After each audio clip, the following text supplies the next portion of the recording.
Hey guys, what's up and welcome back to my channel. So apologies for not being on screen if anyone even cares about that, but the look, the vibe is not there today. Today we're going to be talking about Oli London. If you are familiar with this name, I'm so sorry for what you've gone through. If you aren't familiar with this name, I'm so sorry for what you're about to go through. But truly, this saga is never ending and consistently twisting and turning. We have to talk about it. The reason I was even reminded about Oli London's existence was because I came across this tweet.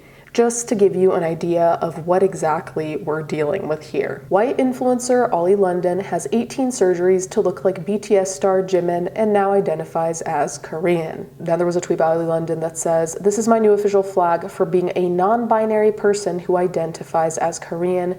Thank you for the overwhelming support. It was hard for me to come out as them, they, core, Ian." Then there's another thing of Oli London, "I've rejected my trans identity to follow Jesus. Now I want to be baptized." So amongst all of this, I think Oli started to identify as a woman, so just take that into account. And then most recently, Oli London posted on his Instagram an interview he did with Tucker Carlson tonight on Fox News with a caption saying, "America, we all need to fight for the rights of every child. We need to fight against the current system that is normalizing harmful teachings in classrooms.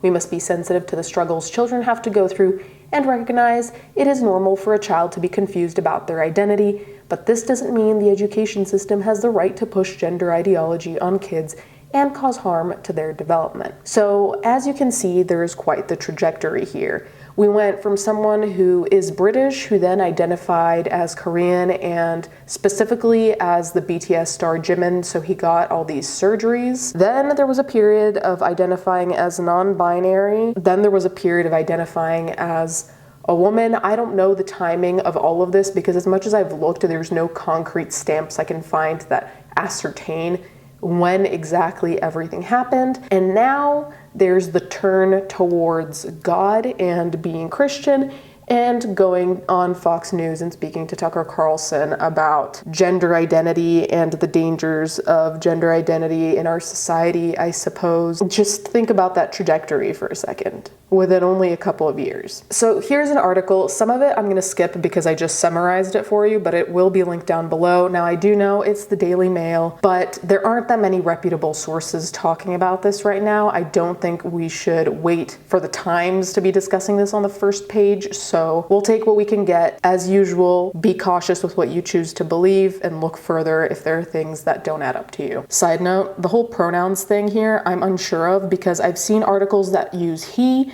I've seen they, them, I've seen she. Influencer Oli London reveals they are transitioning back from a Korean woman to a British man and slams schools for normalizing changing genders and teaching kids to idolize weak men like Harry Styles. Why was Harry Styles brought into this? Nobody knows. Maybe just to get the clicks. I am so beyond understanding anything that's happening here, much like many other things in my life. London, 32, who was embroiled in controversy after identifying as transracial and undergoing multiple surgeries to look like a K-pop star, laid the blame on American schools. So yeah, part of this transitioning or being transracial, transitioning races, I should say specifically, that put Oli London on the map for me personally. And before that, I lived in peace without knowing anything about this individual, and I wish I could go back, but here we are. "I realized that it was a big mistake and I just want to be a boy," London said. "But is it any wonder people like me and young people want to change their gender when we have normalization of this in our schools in this country?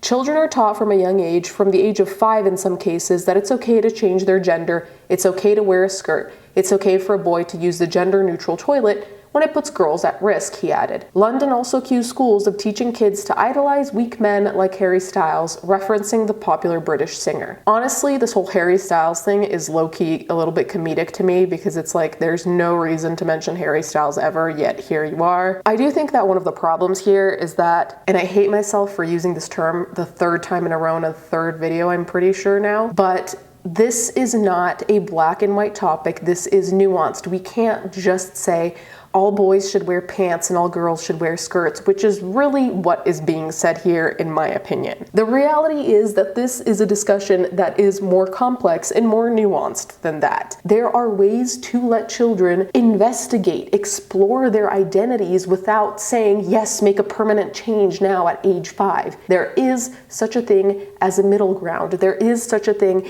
as giving children freedom to look into what their identity is, to look into themselves, to even just ask questions, which I really think is the central thing we should be focusing on here, is letting them ask questions, giving them answers that are appropriate for their age, continuing to have these conversations, and then just seeing where things go. Because I think making these really sturdy rules in terms of what they can and can't do is kind of what makes people jump to extremes, right? Because if you lock someone in a room and tell them you can never talk about this, you can never think about this, you can never investigate this, what do you think they're going to want to do? And in the same way, if you're too, I guess, zealous about telling them everything immediately and giving them all this information, which may be too much for them in terms of what they can grasp, what they can process, that also is an issue. And at the end of the day, I think it's very parallel to schooling. There's a reason that there's first grade, second grade, third grade, and we determine what to tell each kid, what to inform each kid of as the grades go on. But you have to start simple enough, or else there's going to be either an overwhelm or a lack of information, and both of those I think will end up hurting the child. Now, obviously, with things such as gender, sexual orientation, all those things, there are ages where things are more or less appropriate. I am by no means an authority on that. I think we all have to come to our own conclusions on that. I think there's a lot of extremism when we talk about these conversations, because there are people who are going to act like the world is ending, and then there are going to be people acting like there's nothing wrong, and I think both of those are equally harmful. London, who hails from the British capital, first made headlines in October 2018 after news broke that he had spent more than $88,000 on 15 surgeries to look Korean, causing a massive backlash on social media. Following the transition, London said he finally felt at peace after struggling with his identity for 8 years, but he also has done a complete U-turn following his conversion to Christianity over the summer. London has since laid the blame on the American culture wars over gender in schools, saying the ideals of masculinity have been eroded in the nation. What happened years ago when kids used to idolize Superman and astronauts?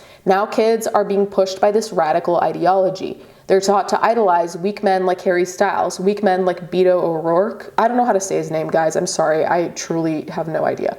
He added, bringing up the Democrat who lost the race for Texas governor against Greg Abbott. Truly Ollie's mind, because I don't understand why we have Harry Styles and then this politician being brought up in the same conversation. Okay. Moving on. London has had a total of 30 surgeries, spending more than $271,000 over the last 8 years.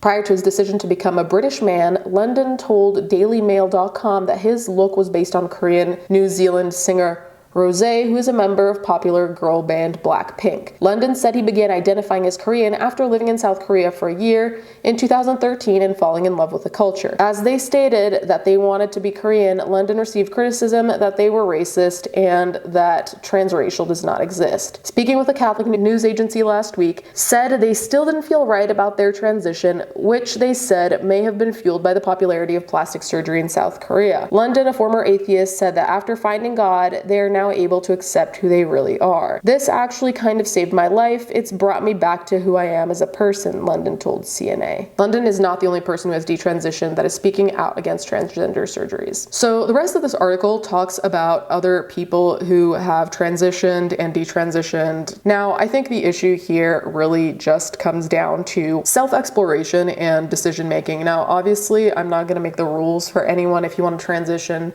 if you want to detransition. I do think that one thing we can say as a general public, even myself as someone who is not going through a questioning of gender identity, I suppose, is just that we should all take the appropriate time to investigate what really is going on there. And I think, like many other things that involve the mental and emotional, there has to be time given, in the sense of, I know that sometimes, and this is obviously not related to being trans or anything like that, because I don't have experience there, but I feel like sometimes there is anxiety to get answers as quickly as possible and get the ball rolling. But at the same time, I think that by forcing answers to happen too quickly, Sometimes we're really just trying to get to a conclusion we haven't really gotten to yet, so we're just going to pick something to do because it feels like, oh, this will fix whatever I'm feeling, whatever's wrong, whatever I think is wrong. And then you end up somewhere that's even worse than where you were before, or that's even farther from where you're supposed to be. I'm pretty sure nobody wants to go through such a trajectory where you think you find the answers, there's the heartbreak of realizing you didn't find the answers, and on top of that, there's the heartbreak and the financial struggle also of having to undo a bunch of things you did do. And that also counts for mental work, emotional work, that you have to kind of reset your mind in certain ways. So amidst filming, my mic decided to just give up. I don't know if we should take that as a sign. Yikes.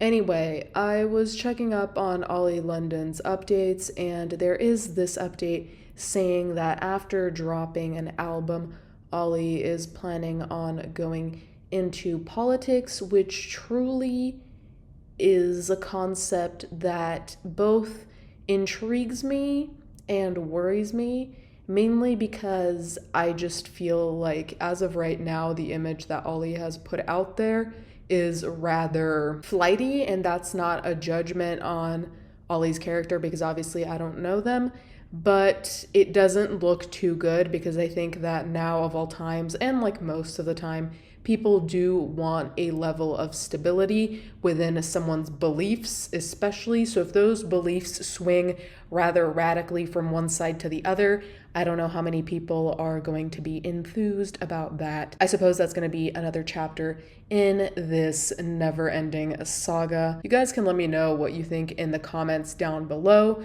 Do you think that all of this is legitimate self-exploration? Do you think this is someone trying to get attention? Maybe both at the same time? Let me know. Thank you guys so much for watching. Thank you to my patrons as always. I'll catch you guys next time.